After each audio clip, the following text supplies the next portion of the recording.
మా latest videos కోసం మా ఈ తెలుగు న్యూస్ ఛానల్ సబ్స్క్రైబ్ చేసి గంట సింబల్ యాక్టివేట్ చేసుకోండి. స్త్రీలు ప్రతిరోజు అన్నం వండుతూ ఉంటారు కదా. అలా అన్నం వండినప్పుడు అన్నం ఉడికిన తర్వాత ఇప్పుడు మనం చెప్పుకోబోయే చిన్న పనిని చేస్తే చాలు మీకు అగ్నిదేవుడి అనుగ్రహం మరియు లక్ష్మీదేవి యొక్క అనుగ్రహం కలుగుతుంది. మీరు చేసే వంటకు అపారమైన ఫలితం వస్తుంది. యజ్ఞం చేసిన ఫలితం వస్తుందని పెద్దలు చెప్తూ ఉన్నారు. మరి అన్నం ఉడికిన తరువాత స్త్రీలు ఏం చేస్తే యజ్ఞం చేసినంత ఫలితం వస్తుందో ఇప్పుడు మనం ఈ వీడియోలో తెలుసుకుందాం. ముందు ఒక చిన్న కథను విందాం. అనంతుడు అనే అతనికి వీరేంద్రుడు అనే ఒక కొడుకు ఉండేవాడు. గడిచిన 2 రోజులుగా వీరేంద్రుడు దిగులుగా ఉంటున్నాడు. గదిలోనికి వెళ్ళి ప్రతిసారి అద్దం ముందు నిలబడి తన ముఖాన్ని చూసుకుంటున్నాడు. మళ్ళీ దీనంగా వచ్చి అరుగు మీద కూర్చుంటున్నాడు. అనంతుడు వీరేంద్రుడిని గమనించాడు. వీరేంద్ర, బాధగా కనబడుతూ ఉన్నావు. పైగా బడికి వెళ్ళటం లేదు, కారణం ఏమిటి అని అడిగాడు నాన్న. నా స్నేహితులు నా కుడి బుగ్గ మీద ఉన్న నల్ల మచ్చను చూసి మచ్చోడా అని పిలుస్తూ వెక్కిరిస్తూ ఉన్నారు. నాకు ఏడుపు వస్తోంది, అందుకే బడికి వెళ్ళటం లేదు అని బాధగా అన్నాడు. నువ్వు అవేమీ పట్టించుకోకుండా ఉండు, వాళ్లకు అప్పుడు నోరు నిప్పు పుట్టి ఇక అనటం మానేస్తారు అని సర్ది చెప్పాడు అనంతుడు. కానీ వీరేంద్రలో బాధ తగ్గలేదు.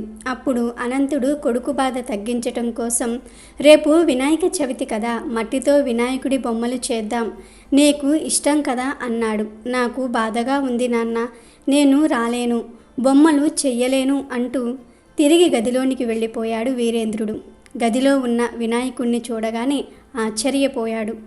గది అంతా మెరిసిపోతోంది. అసలైన వినాయకుడు ప్రత్యక్షమై దిగులుగా కూర్చున్నాడు.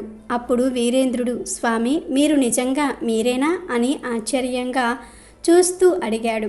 అవును వీరేంద్ర, నేను వినాయకుడినే, కానీ నా బాధ నీకు చెప్పుకోవాలి అని ఇలా వచ్చాను అన్నాడు వినాయకుడు. దేవుడైన నీకు బాధలా అని మళ్ళీ ఆశ్చర్యపోతూ అడిగాడు వీరేంద్రుడు. బాధపడే కొద్దీ బాధలు పెరుగుతూ ఉన్నాయి. అదే నా బాధ. నా చిన్నప్పుడు మా అమ్మ పార్వతి గుమ్మం దాటి లోపలికి ఎవ్వరినీ రానివ్వద్దని నన్ను కాపలాగా పెట్టింది. అమ్మ మాట విన్న నేను మా నాన్న శివుడిని కూడా అడ్డుకున్నాను.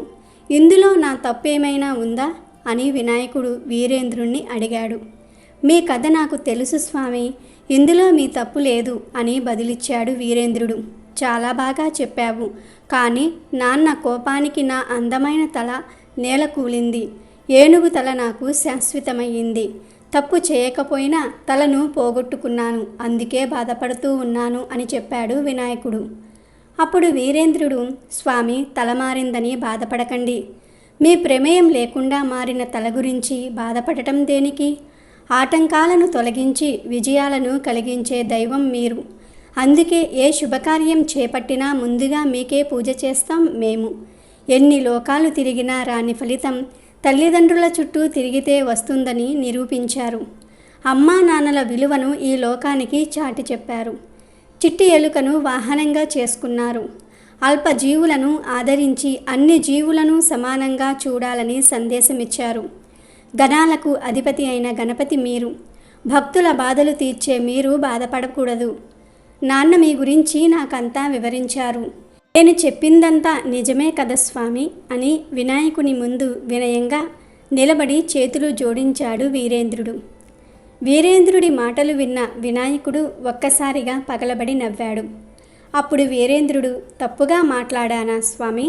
ఎందుకు నవ్వుతూ ఉన్నారు అని కొంచెం బాధపడుతూ అడిగాడు. దానికి వినాయకుడు, నా తల మారిందని నన్ను బాధపడవద్దని చెప్పావు సరే, మరి నీ బుగ్గ మీద చిన్న నల్లమచ్చ ఉన్నదని బాధపడవచ్చునా అని వినాయకుడు వీరేంద్రుడిని అడిగాడు. అలా అడిగేసరికి ఆలోచనలో పడ్డాడు వీరేంద్రుడు.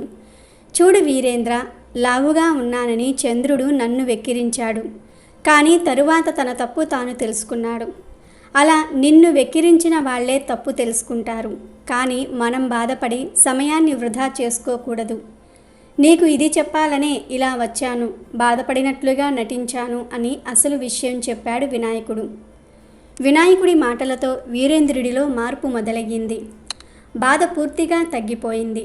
నా కోసం వచ్చారు, బాధ తగ్గించారు అంటూ మళ్ళీ చేతులు జోడించి నమస్కారం పెట్టాడు వీరేంద్రుడు. వీరేంద్ర విజయోస్తు అంటూ దీవించి మాయమయ్యాడు వినాయకుడు. స్వామి అంటూ ఒక్కసారిగా అరుస్తూ మంచంపై నుంచి లేచాడు వీరేంద్రుడు. అది కళ అని తెలుసుకున్నాడు. అద్దం దగ్గరకు పోలేదు. మంచం దిగి నేరుగా అరుగు మీదకు వెళ్ళాడు. అక్కడ వాళ్ళ నాన్న మట్టితో చేసిన వినాయకుడి బొమ్మలను మురిపెంగా చూశాడు. నాన్న, బడికి వెళ్తాను. మట్టితో చేసిన వినాయకుడి బొమ్మలతోనే పూజ చేయమని నా స్నేహితులకు చెప్తాను. మీరు చేసిన ప్రతిమల్లో కొన్ని వారికి ఉచితంగా ఇస్తాను అని హుషారుగా అన్నాడు వీరేంద్రుడు. చాలా సంతోషం వీరేంద్ర, నీలో మార్పు రావడానికి కారణం అని అడిగాడు అనంతుడు. వినాయకుడు నాన్న అని చేతిలో ఉన్న మట్టి వినాయకుడి బొమ్మలను చూపిస్తూ వీరేంద్రుడు బదులిచ్చాడు. ఇక వీడియోలోకి వస్తే, స్త్రీలు అన్నం వండిన తరువాత కిందికి దింపేటప్పుడు ఈ చిన్న పని చేస్తే అపారమైన పుణ్యం వస్తుందని మన శాస్త్రాలు చెప్తూ ఉన్నాయి. మరి ఏం చెయ్యాలి అంటే, అన్నం వండిన తర్వాత స్త్రీలు ఆ అన్నంలో నుండి 2-3 మెతుకులు తీసుకొని వాటి మీద ఒక చుక్క నెయ్యి వేసి ఆ అన్నం మెతుకులను మండుతున్న మంటలో సమర్పయామి అని వేసేయాలి. ఇలా చేస్తే యజ్ఞం చేసినంత ఫలితం వస్తుందని పెద్దవాళ్ళు చెప్పారు. సామాన్యంగా స్త్రీలు యజ్ఞాలు, హోమాలు చేయాలంటే ఎన్నో నియమాలు ఉన్నాయి. అదీ కాక స్త్రీలకు ప్రొద్దున లేచినప్పటి నుండి ఎన్నో పనులు ఉంటాయి. కనుక స్త్రీలు యజ్ఞాలు, హోమాలు చేయలేరు. కానీ వంట చేసేటప్పుడు ఈ చిన్న పని చేసుకుంటే యజ్ఞం చేసిన ఫలితం వచ్చేస్తుంది. ఇలా చేయటం వలన అగ్నిహోత్రుడు సంతోషిస్తాడు. వెయ్యమన్నారు కదా అని ముద్దలు ముద్దలు అన్నం పొయ్యి మీద వెయ్యకండి, స్టవ్ పాడైపోతుంది. 2 లేదా 3 మెతుకుల మీద చుక్క నెయ్యి వేసి వెయ్యండి చాలు. స్త్రీల వెసులుబాటు కోసం శాస్త్రాలు చెప్పిన పద్ధతులు ఇవి. కనుక ప్రతిరోజు స్త్రీలు అన్నం వండేటప్పుడు చక్కగా ఈ పని చేసి యజ్ఞం చేసిన ఫలితాన్ని పొందండి. వీడియో నచ్చితే లైక్ చేయండి, షేర్ చేయండి, బట్ సబ్స్క్రైబ్ చేసుకోవడం మర్చిపోవద్దు.